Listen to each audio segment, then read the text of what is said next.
ఈరోజు మనం ఈ వీడియోలో 8th క్లాస్ తెలుగు పైనం లెసన్‌లోని పద్యాత్మక పొడుపు కథ అయినటువంటి అంచిత చతుర్థ జాతుడు పద్యం గురించి ఎక్స్‌ప్లెయిన్ చేసుకోబోతున్నాం.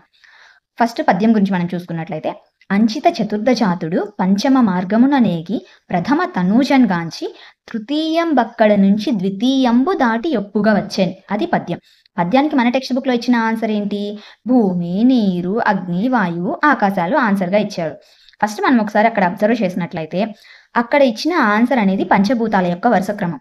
మొదటిది భూమి, రెండవది నీరు, మూడవది అగ్ని, నాలుగవది వాయువు, ఐదవది ఆకాశం. ఈ వరుస క్రమం ఎందుకు చెప్తున్నా అంటే, ఈ వరుస క్రమాన్ని బేస్ చేసుకొని మన పద్యం అనేది ఈ వరుస క్రమంతో ముడిపడి ఉంటుందన్నమాట. ఇంకా పద్యం లైన్ టు లైన్ చూసుకుందాం. అంచిత చతుర్థ జాతుడు. చతుర్థ అంటే ఏంటి? 4. 4వ పంచభూతం ఏంటి? వాయువు. జాతుడు అంటే దాని నుంచి పుట్టినవాడు అని. ఎవరు వాయువు నుంచి పుట్టినది? వాయుపుత్రుడు హనుమంతుడు, పవనసుతుడు హనుమంతుడు. సో హనుమంతుడు అంచిత చతుర్థ జాతుడు పంచమ మార్గమున నేగి. పంచమ మార్గం అంటే పంచమం అంటే 5. 5వ పంచభూతం ఏంటి? ఆకాశం. ఆ ఆకాశ మార్గమున ఏగి అంటే వెళ్ళి అని అర్థం. ఆకాశ మార్గమున వెళ్ళి ప్రథమ తనూజన్. ప్రథమ అంటే మొదటిది. మొదటి పంచభూతం ఏంటి? భూమి. తనూజన్ అంటే కుమార్తె, పుత్రిక అని. భూమి యొక్క కుమార్తె ఎవరు? సీతాదేవి. సో ఆ ప్రథమ తనూజన్ కాంచి. కాంచి అంటే చూసి అని. సో ఆ సీతాదేవిని చూసి తృతీయం బక్కడ నుంచి. తృతీయం అంటే 3వ పంచభూతం. 3వ పంచభూతం ఏంటి? భూమి, నీరు, అగ్ని. ఎస్, అగ్ని 3వ పంచభూతం. ఆ తృతీయం బక్కడ నుంచి ద్వితీయంబు దాటి. ద్వితీయం అంటే 2వ పంచభూతం ఏంటి? నీరు. ఆ నీటిని దాటుకొని ద్వితీయంబు దాటి యొప్పుగా వచ్చాడు. అక్కడి నుంచి వచ్చేసాడు, అవి దాటుకొని వచ్చేసాడు అని దాని అర్థం. ఒకసారి క్లియర్గా మనం లైన్ టు లైన్ దీన్ని కనుక అబ్జర్వ్ చేసినట్లయితే, ఇది ఏ సిచ్యువేషన్ గురించి చెప్తుంది?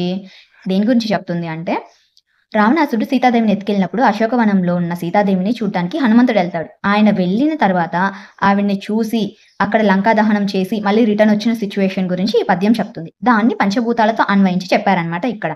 సో మళ్ళీ ఒకసారి ఇప్పుడు మనకు అది ఏ సిచ్యువేషన్ అని అర్థమైంది కాబట్టి ఇప్పుడు ఒకసారి చూసుకుంటే ఇంకా క్లారిటీ వస్తుంది.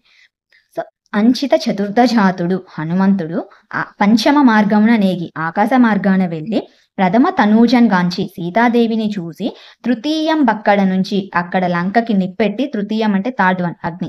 లంకకి నిప్పెట్టి లంకాదహనం చేసి ద్వితీయంబు దాటి నీటిని దాటుకొని అంటే సముద్రాన్ని దాటుకొని వచ్చేశాడు అనే అర్థాన్ని తెలుపుతుంది. ఈ పద్యం అనేది పంచభూతాలకి లింకప్ చేసి చెప్పబడింది అనమాట.